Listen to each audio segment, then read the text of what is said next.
प्रिय विद्यार्थियों, आज के हमारे लेक्चर का विषय है frequency response of transistor amplifier, transistor प्रवर्धक की आवृत्ति अनुक्रिया। डियर फ्रेंड्स, पिछले लेक्चर में हमने ट्रांजिस्टर एम्पलीफायर के एनालिसिस किया था। आज हम इस ट्रांजिस्टर एम्पलीफायर की जो परफॉर्मेंस है उस परफॉर्मेंस का फ्रीक्वेंसी डिपेंडेंस पर चर्चा करेंगे, जिसे हम frequency response of transistor amplifier कहते हैं। अर्थात कि किसी ट्रांजिस्टर का जो गेन है, लाभ है, वह निवेशी संकेत की आवृत्ति पर किस प्रकार निर्भर करता है। आप जानते हैं ट्रांजिस्टर में दो संधियां होती हैं, आधार उत्सर्जक संधि और आधार संग्राहक संधि। हमने पढ़ा है कि प्रत्येक संधि के साथ एक धारिता संबद्ध होती है और इन धारिताओं को हम परिपथ में श्रेणी क्रम या समानांतर क्रम में जुड़ा हुआ मानते हैं या मान सकते हैं। इसलिए जब ट्रांजिस्टर के वोल्टता लाभ की बात करते हैं तो निश्चित रूप से यह आवृत्ति के ऊपर निर्भर करेगा, क्योंकि संधारित्र की धारिता आवृत्ति पर निर्भर करती है।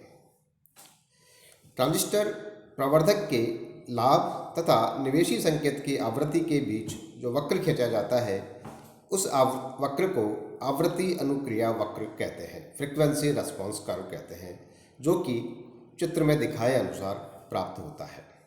स्पष्ट है, इस वक्र को हम तीन भागों में बांट सकते हैं। पहला भाग है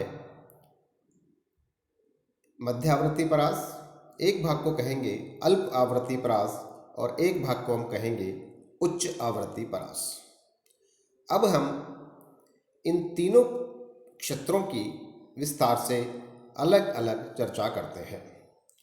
सर्वप्रथम हम प्रारंभ करते हैं मध्य आवृत्ति परास, मिड फ्रीक्वेंसी रेंज। यह वह आवृत्ति परास है जिसमें परिपथ की जो प्रतिघात है वह उपेक्षणीय होती है। अर्थात प्रभावी रूप से हम जो संधियों के साथ जुड़ी हुई धारिताएं हैं उनके प्रभावों को लगभग उपेक्षणीय माना जा सकता है, चाहे वो श्रेणी क्रम में हो या समानांतर क्रम में हो। और इस परास में इसलिए प्रवर्धक का लाभ लगभग नियत रहता है और इसलिए यह एक बहुत ही उपयोगी क्षेत्र होता है। उच्च आवृत्ति परास, मध्य आवृत्ति परास से अधिक आवृत्तियों पर, जैसा कि आप वक्र में देख रहे हैं, अगर हम आवृत्ति का मान बढ़ाएं तो गेन का मान कम होता जाता है। और ऐसा कह सकते हैं कि पार्श्वपथीय धारिताओं के प्रतिघात का मान कम होता है, जिससे लोड प्रतिबाधा एवं लोड वोल्टता का मान कम होने लगता है।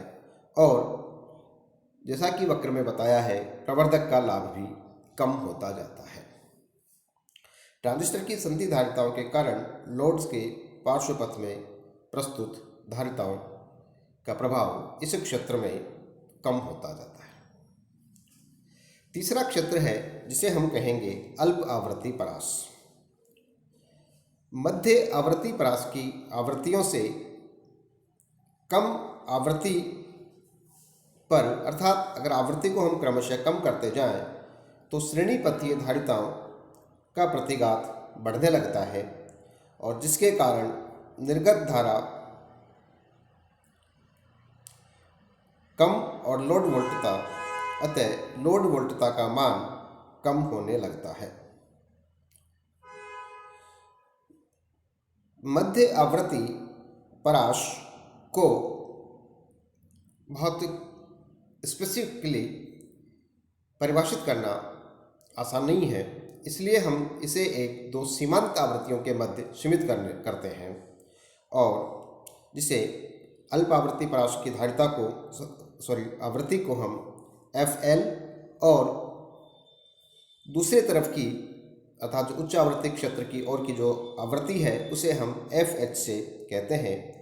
और इन आवृत्तियों का परिभाषा हम इस प्रकार से करते हैं कि ये वे आवृत्तियां हैं जहां पर प्रवर्धक का लाभ मध्य आवृत्ति परास के लाभ का 1/√2 गुना होता है। इन आवृत्तियों को हम अर्धशक्ति बिंदु आवृत्तियां भी कहते हैं, क्योंकि इन आवृत्तियों पर प्रवर्धक की शक्ति मध्य आवृत्ति परास के शक्ति की आधी होती है। इन अर्धशक्ति आवृत्तियों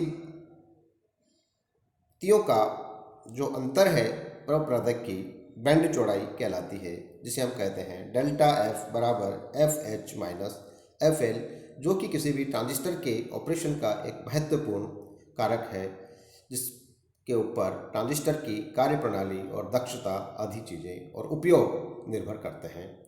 थैंक यू।